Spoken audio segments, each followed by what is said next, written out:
Places like Eden and like Heligan were often dreamed up around the kitchen table. And Rose Cottage would be full of the design team of Eden or different artists coming down here to dream up ways that we could excite people. It's broadly recognised by those who know it as one of the most beautiful places in Cornwall. My name's Peter Hempel. I worked at Eden for 15 years as creative director. It was Sir Tim Smit who introduced me to the cottage and found it for me. He called me up one day and said, "Take the morning off work, I've found your dream cottage." I walked down into the woods, wondering where the heck he was taking me, and within 25 minutes I bought the place off the previous owner. It just felt like this wonderful, peaceful, tranquil place that was deeply connected to nature, and in particular deeply connected to the lost gardens of Heligan. It's an 18th century cottage. It was originally the keeper's cottage of the Heligan estate, one of the last remaining vestiges of Atlantic temperate rainforest on the south coast of Cornwall, where you get the most amazing wildlife and amazing bird life as well. There was a basic 3-bedroom cottage here, and what we then set about doing was designing a grand extension which would turn this cottage into a house.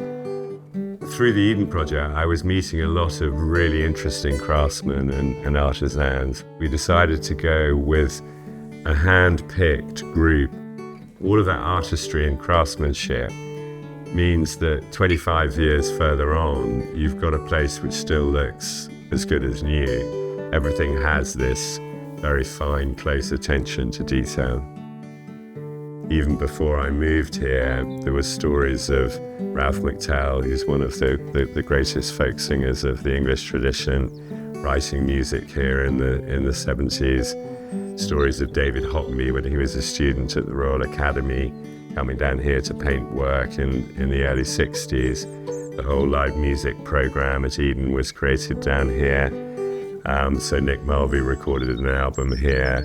A guy called Andrew Gifford created the most extraordinary paintings in response to the challenge of maintaining the Atlantic temperate rainforest and rewilding the south coast of England.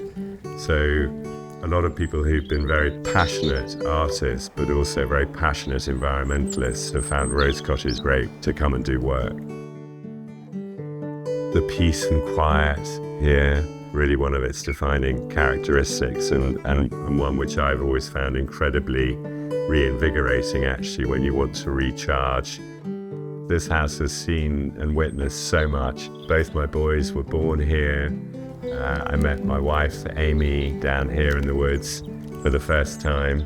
I think the happy ending is to find somebody or a couple that fall in love with it in the same way that I have fallen in love with it.